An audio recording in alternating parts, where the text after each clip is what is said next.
My father was raised in a tough family. My father is a white sheep in a family of black and gray ones. So my father was the only one of his brothers and sisters who was married in the temple the first time. He had a sister who was married in the temple later, but they were married civilly at first. But my father was the only one who served a mission. He was the only one, and so he was the only one who was married in the temple. But his parents had taken him to the temple when he was about 12, and the whole family was sealed to their parents in the temple. But his father grew up in kind of a tough time. So my grandfather grew up knowing how to fight, and he was a good fighter. And my Uncle George was a fighter, and my dad was a boxer as well. And he said there were three things he wanted in his life. He wanted to be able to swim, he wanted to be able to fight, and he wanted to be able to preach.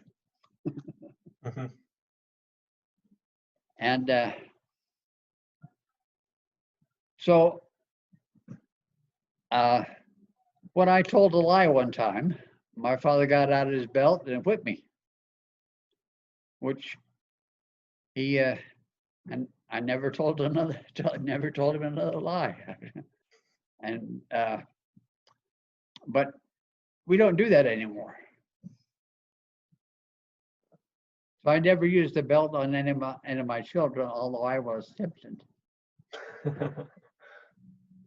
You know, certain things, if I did wrong, my father would talk to me, but lying was a big deal, and so I was whipped for that. My sister Marcia said when I would butter a piece of bread, my father would take it and eat.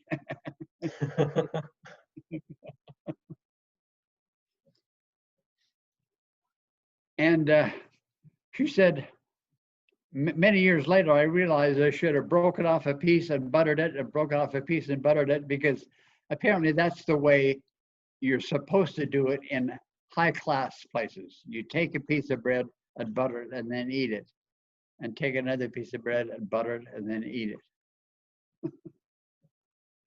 But we just saw it was almost a lot more simpler to butter the whole thing.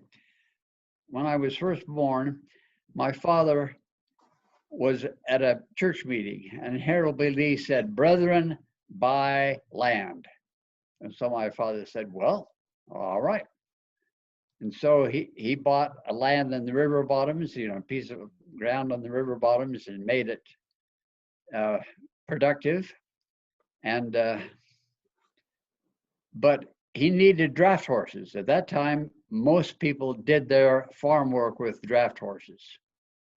And so he bought what we call a black bolly. They're black, but they have a white strip down their face and 4 white feet. And then he looked and looked and found another horse who was actually the sister of the first one, same father, different mother. And so they became known as Kit and Bolly, and they weighed a ton each. And sometimes people would be driving down the road and they would run off the road in the wintertime and get stuck.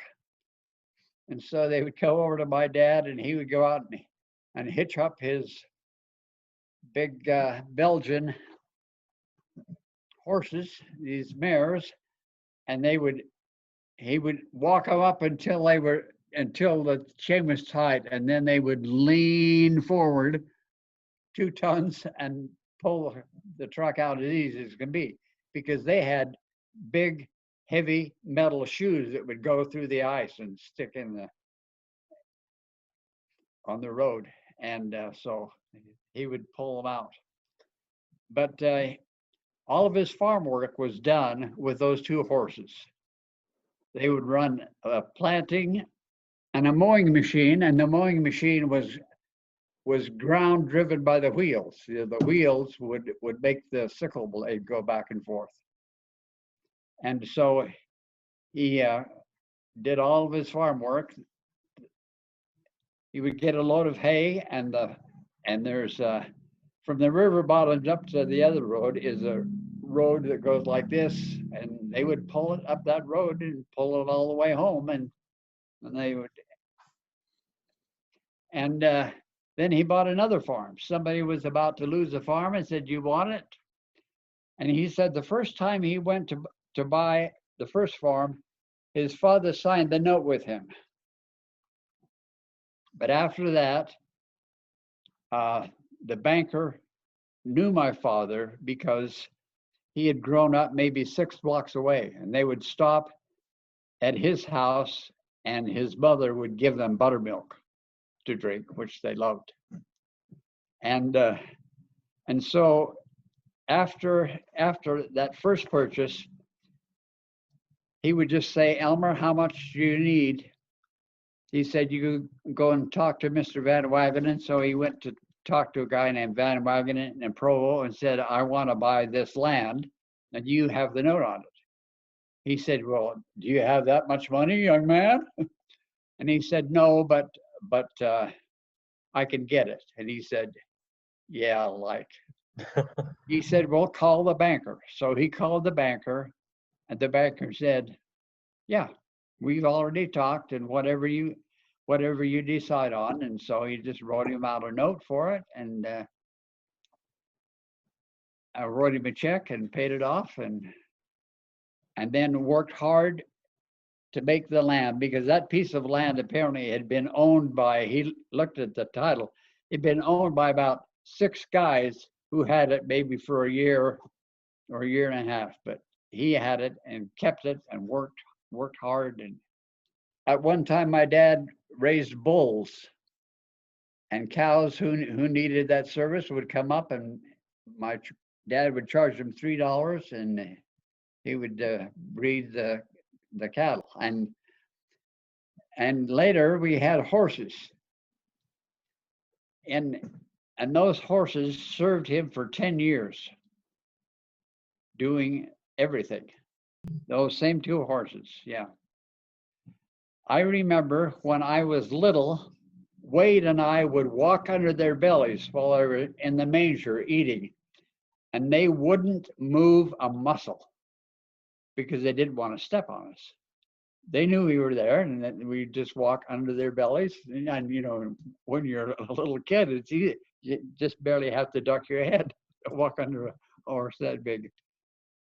And one time, my brother Barry my dad went out, and here's Barry riding around this horse, Bolly, the smarter one, and no saddle, no bridle. My dad said, "How did you get on?" He said, "Well, I just coaxed her over to the manger and then jumped on her back." And he said, "Well, she was trotting around the corral." He said, "How do you get her to stop?" He said, "I act like I'm going to fall off and she'll stop." Now, that's the kind of horse that was. You know, she didn't want to step on him, and so she would stop so he wouldn't fall off.